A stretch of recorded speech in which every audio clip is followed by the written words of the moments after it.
ಸಾಕ್ಷಾತ್ ಪರಬ್ರಹ್ಮ ತಸ್ಮೈ ಶ್ರೀ ಗುರವೇ ನಮಃ. ಅಗಜಾನನ ಪದ್ಮಾರ್ಕಂ ಗಜಾನನಂ ಮಾರ್ನಿಶಂ ಅನೇಕದಂತಂ ಭಕ್ತಾನಾಂ ಏಕದಂತಮುಪಾಸ್ಮಹೇ. ಸರಸ್ವತಿ ನಮಸ್ತುಭ್ಯಂ ವರದೆ ಕಾಮರೂಪಿಣಿ ವಿದ್ಯಾ. ಹನುಮಾನಾಸಲಿ ಜಾನಕಿ ಸ್ಥಾಪನಾ ಕಾರ್ತಿಕ್ ಕಾಲವಾಸಕ ಮಾಡ್ತಾ ಇದ್ದಾರೆ. ರೋಷಣಿವರಿಂದ ಕಂದಾಸನ, ಸುಭದ್ರ ಇವರಿಂದ ಜಾನಕಿ ಸ್ಥಾಪನೆ ಪರಿಯುಕ್ತ ಜಾನಕಿ ಸ್ಥಾಪನ, ನೀನಾಪ ಇವರಿಂದ ಯೋಗ ದಂಡಾಸನ ಆರಂಭ. ಇಲ್ಲಿ ಯೋಗ ಸರ್ಕಸ್ ಅಲ್ಲ, ಮ್ಯಾಜಿಕ್ ಅಲ್ಲ, ಜೀವಾತ್ಮ ಪರಮಾತ್ಮ ಐಕ್ಯ ಅವಸ್ಥಾ ಯೋಗ. ಶಿಸ್ತುಬದ್ಧವಾಗಿ ಕ್ರಮವತ್ತಾಗಿ ಉಸಿರಿನ ಗರ್ಜನೆ ಪಡೆಯುವ ಕಂದಾಸನ ರೋಷಣಿ ಇವರಿಂದ, ಕಾರ್ತಿಕವರಿಂದ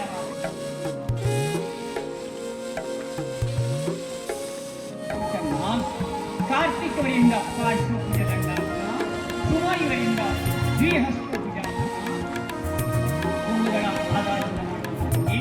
ಆಮೇಲೆ ರೋಷಣಿ ಶನಿವರಿಂದ ವಿಶಿಷ್ಟವಾದಂತಹ ಬಗ್ಗೆ ಪಾರ್ಶ್ವಪೂಜಾಸನ, ಸುಭದ್ರ ಇವರಿಂದ ಊರ್ಧ್ವ ದಂಡಾಸನ, ನೀನಾಪ ಇವರಿಂದ ಹಸ್ತಪಾದ ಉತ್ತಿತ ಹಸ್ತಪಾದ ಆರಂಭ.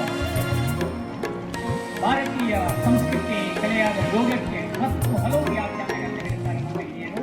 ಮನಸ್ಸನ್ನು ಶಿಸ್ತಿಗೆ ಒಳಪಡಿಸಿದ ಯೋಗ, ಚಂಚಲವಾದ ಮನಸ್ಸನ್ನು ಒಂದೆಡೆ ನಿಲ್ಲಿಸಿದ ಯೋಗ, ನೋವು ಮತ್ತು ದುಃಖಗಳ ಸ್ಪರ್ಶದಿಂದ ಬಿಡುಗಡೆ,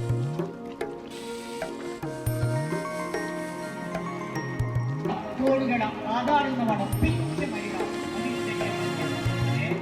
ಅತ್ಯಂತ ವಿಶಿಷ್ಟವಾದ ಕ್ಲಿಷ್ಟಕರವಾದ ಮಂಡಿಗಳು. ಸುಮಾ ಇವರಿಂದ ಉಪವಿಷ್ಟ ಕೋಣಾಸನ, ಕಾಲಿನ ನರೆಗಳ ಸೆಳೆತ ಹಾಗೂ ಸೊಂಟಕ್ಕೆ ವ್ಯಾಯಾಮ. ರೋಷಣಿ ಶರೀರದಿಂದ ದುರ್ವಾಸಾಸನ, ಈ ಆಸನವನ್ನು ದುರ್ವಾಸ ಋಷಿಮುನಿಗಳಿಗೆ ನೀಡಲಾಗಿದೆ. ಅತ್ಯಂತ ಕ್ಲಿಷ್ಟಕರ ಹಾಗೆ ಕಠಿಣ ಸಾಧನೆ ಸಾಧಿಸುವ ಬಗೆಯಾಗಿದೆ ದುರ್ವಾಸಾಸನ. ಸುಭದ್ರ ಇವರಿಂದ ಪರಿಗಾಲ, ಯಾರಿಗೆ ಸೊಂಟದ ಫ್ಯಾಟ್ ಎಲ್ಲ ಕಡಿಮೆ ಆಗಲಿಕ್ಕೆ ಪರಿಗಾಲ. ನೀನಾಪ ಇವರಿಂದ ಹನುಮಾನಾಸನೆ ಪರಿವೃತ್ತ ಜಾನಕಿ ಆರಂಭ. ಇಲ್ಲಿ ಪ್ರತಿಯೊಂದು ಆಸನವನ್ನು ಅಭ್ಯಾಸ ಮಾಡುವ ದೇಹದ ಏನು ಲೆವೆನ್ ಜಾಯಿಂಟ್ ಇದೆ, ಥೌಸಂಡ್ ಪಾರ್ಟ್ ಇದೆ, ಒಳಗಿನ ವ್ಯಾಯಾಮ, ರಕ್ತ ಪರಿಚಯ ಆಗ್ತದೆ, ರಕ್ತ ಶುದ್ಧಿ ಆಗ್ತದೆ. ರೋಷಣಿ ಶನಿವರೆಗೂ ಧ್ರುವಾಸಾಸನ ಇಟ್ಟುಕೊಂಡು, ಹಾಗೆ ಪಿಂಚ ಮೈರಾಸನ, ಕಾರ್ತಿಕವರ ಪಿಂಚ ಮೈರಾಸನ, ಹಾಗೆ ನಿಂತುಕೊಂಡು ಭವಿಷ್ಯ ಕೋಣಾಸನ ಸುಮಾರಿಗಳಿಂದ ಇದೀಗ ಅತ್ಯಂತ ಬಿಸಿ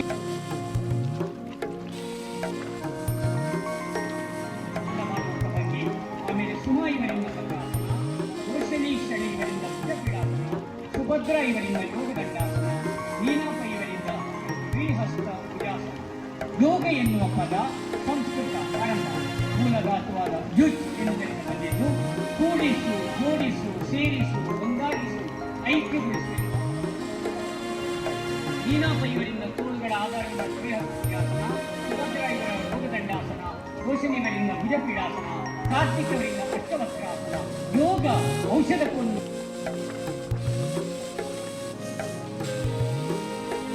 ಅರ್ಥಬದ್ಧ ಪದ್ಮ ಮಯೂರಾಸನಗಳು ಹೊಟ್ಟೆಗೆ ಸಂಬಂಧಪಟ್ಟ ಸಮಸ್ಯೆಗಳು, ಗ್ಯಾಸ್ಟ್ರಿಕ್ ಸಮಸ್ಯೆಗಳು ನಿವಾರಣೆಯಾಗುತ್ತದೆ. ಹಾಗೆ ಮಧುಮೇಹ ರೋಗಿಗಳಿಗೆ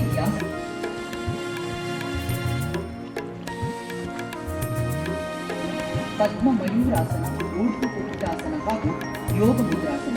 ಆತ್ಮೀಯರೇ, ಪದ್ಮ ಎಂದರೆ ಕಮಲದ ಹೂವು ಅಥವಾ ತಾವರೆಯ ಹೂವು. ಈ ಆಸನ ಧ್ಯಾನ ಮತ್ತು ಪ್ರಾಣಾಯಾಮಕ್ಕೆ ಆಸನಕ್ಕೆ ತಾಯಿ ಎಂಬ ಹೆಸರಿದೆ. ಯಾವ ರೀತಿ ತಾಯಿಗೆ ಸುಖ, ಸಂತೋಷ, ಆರೋಗ್ಯ ನೀಡುತ್ತಾಳೆ, ಅದೇ ರೀತಿ ಈ ಆಸನ ಅಭ್ಯಾಸ ಮಾಡುವುದರಿಂದ ಸುಖ, ಸಂತೋಷ, ಆರೋಗ್ಯ ಲಭಿಸುತ್ತದೆ. ಇದರ ವಿನ್ಯಾಸದಲ್ಲಿ ಸರ್ವಾಂಗಾಸನದಲ್ಲಿ ಪದ್ಮಾಸನ, ಪಿಂಡಾಸನ. ಇದನ್ನು ಮಾಡುವುದರಿಂದ ದೇಹದ ಎಲ್ಲ ಭಾಗಗಳಲ್ಲಿ ರಕ್ತ ಪರಿಚಲನೆಯು ಚೆನ್ನಾಗಿ ನಡೆದು ಸರ್ವಾಂಗಗಳಿಗೂ ಹೆಚ್ಚಿನ ಚೈತನ್ಯ ದೊರಕಿ ರೋಗಗಳು ಉಪಶಮನವಾಗುತ್ತದೆ. ಈಗ ನೋಡೋಣ ಹಲಾಸನ.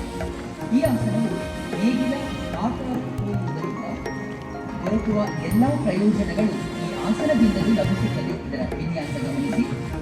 ಇದು ಹೊಟ್ಟೆಯ ಕೊಬ್ಬನ್ನು ಕರಗಿಸಲು ಸಹಾಯ ಮಾಡುತ್ತದೆ.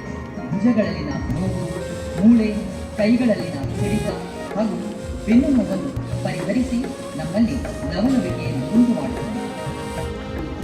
ನೋಡುತ್ತಿರುವಿರಿ ಹಲಾಸನ.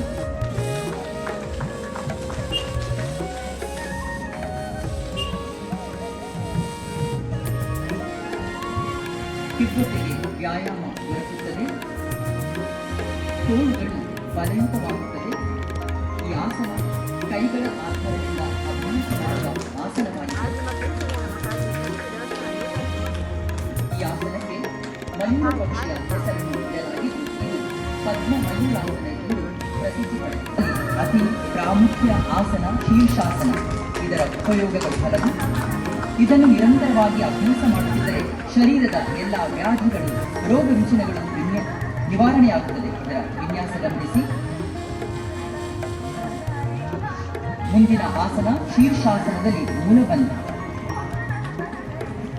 ಮೆದುಳಿನಲ್ಲಿ ರಕ್ತ ಪರಿಚಲನೆಯು ಸರಿಯಾಗಿ. ಶೀರ್ಷಾಸನದಲ್ಲಿ ಪದ್ಮಾಸನ, ಶೀರ್ಷಾಸನದಲ್ಲಿ ಪಿಂಡಾಸನ, ಶೀರ್ಷಾಸನದಲ್ಲಿ ಪಾರ್ಶ್ವಪಿಂಡಾಸನ. ಒಬ್ಬ ವ್ಯಕ್ತಿಯು ಇವಿಷ್ಟನ್ನು ಅಭ್ಯಾಸ ಮಾಡಿಕೊಂಡರೆ ಕಾಸು ಖರ್ಚು ಮಾಡಿ ಗುಳಿಗೆ ನುಂಗುವ ಅಗತ್ಯವೇ ಇಲ್ಲ. ಯೋಗಾಸನವು ದೇಹ ಮತ್ತು ಮೆದುಳನ್ನು ಆರೋಗ್ಯದಲ್ಲಿಟ್ಟು ಸರ್ವಾಂಗಗಳನ್ನು ಸಮಗ್ರವಾಗಿ ಶಕ್ತಿಯುತವಾಗಿ ಮಾಡುವುದರೊಂದಿಗೆ ರೋಗ ನಿರೋಧಕ ಗುಣವರ್ಧನೆಯಾಗಿ ಶಸ್ತ್ರಕ್ರಿಯೆಯಿಂದಲೂ ಔಷಧಗಳಿಂದಲೂ ಗುಣಪಡಿಸಲಾಗದ ರೋಗಗಳಿಂದ ಅಹಿಂಸಾತ್ಮಕವಾಗಿ ಮುಕ್ತಿ ಸಾಧ್ಯವಾಗುವುದು. ತಾವೀಗ ನೋಡುತ್ತಿರುವುದು ಶೀರ್ಷಾಸನದಲ್ಲಿ ಮೂಲಬಂಧ.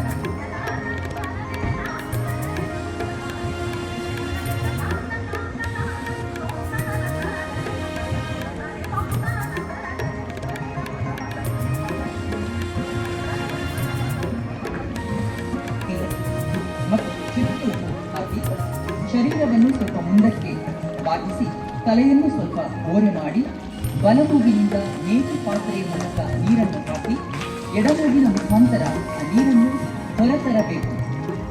ಈ ಸಂದರ್ಭದಲ್ಲಿ ಉಸಿರಾಟವನ್ನು ಬಾಯಿಯಿಂದ ನಡೆಸಬೇಕು.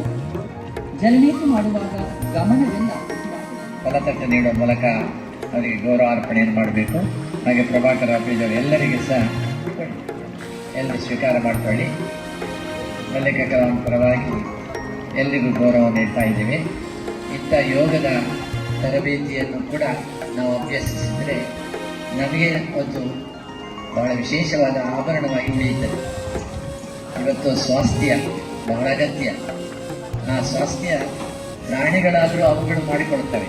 ನಾವು ಇಷ್ಟು ವಿವೇಕ ಇದ್ದವು ನಾವು ಮಾಡ್ತಾ ಇಲ್ಲ. ನಾವು ಇವತ್ತು ನೋಡ್ಬೋದು